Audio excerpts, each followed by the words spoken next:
Praise the Lord. Reading from the book of Exodus, chapter 4. Signs for Moses. Moses answered, "What if they do not believe me or listen to me and say, 'The Lord did not appear to you'?" Then the Lord said to him, "What is that in your hand?" "A staff," he replied. The Lord said, "Throw it on the ground."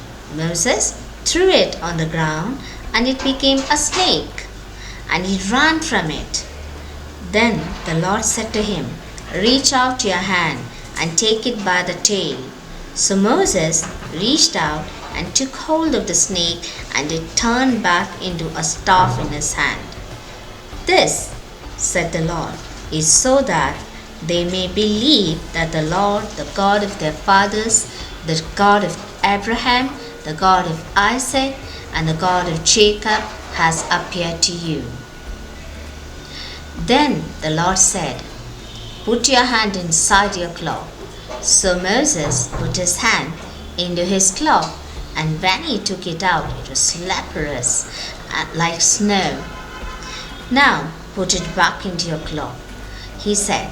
So Moses put his hand back into his cloth, and when he took it out, it was restored, like the rest of his flesh.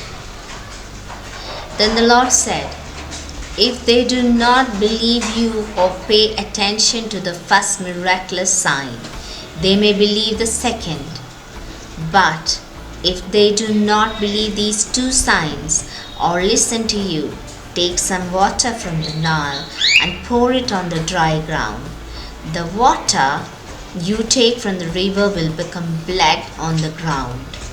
Moses said to the Lord, "O Lord, I have never been eloquent, neither in the past nor since you have spoken to your servant.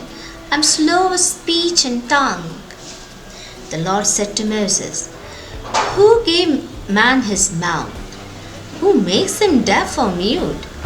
Who gives him sight or makes him blind? Is it not I, the Lord? Now go, I will help you speak and will teach you what to say." But Moses said, "O Lord, please send someone else to do it." Then the Lord's anger burned against Moses, and he said, "What about your brother Aaron the Levite? I know he can speak well. He is already on his way to meet you, and his heart will be glad when he sees you. You shall speak to him and put words in his mouth. I will help both of you speak and will teach you what to do. He will speak to the people for you, and it will be as if he were your mouth and as if you were God to him. But take this staff in your hand so you can perform miraculous signs with it." Moses returned to Egypt. Then Moses went back to Jethro, his father-in-law, and said to him, "Let me go back to my own people in Egypt to see if any of them are still alive." Jethro said, "Go, and I wish you well." Now the Lord had said to Moses in Midian, "Go back to Egypt, for all the men who wanted to kill you are dead." So Moses took his wife and sons, put them on a donkey, and started back to Egypt. And he took the staff of God in his hand. The Lord said to Moses, "When you return to Egypt, see that you perform before Pharaoh all the wonders I have given you the power to do. But I will harden his heart so that he will not let the people go.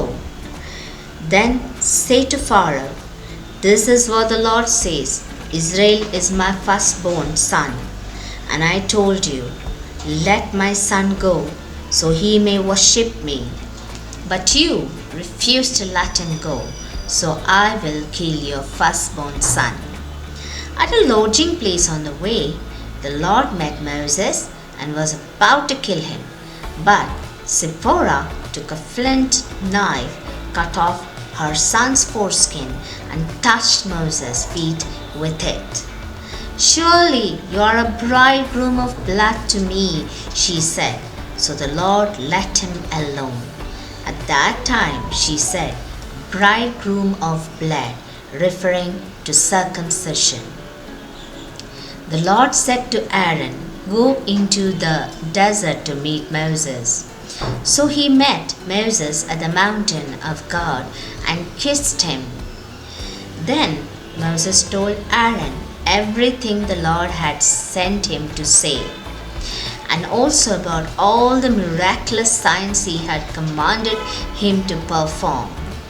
Moses and Aaron brought together all the elders of the Israelites, and Aaron told them everything the Lord had said to Moses. He also performed the signs before the people, and they believed. And when they heard that the Lord was concerned about them and had seen their misery, they bowed down and worshipped. Thank you for listening. God bless you.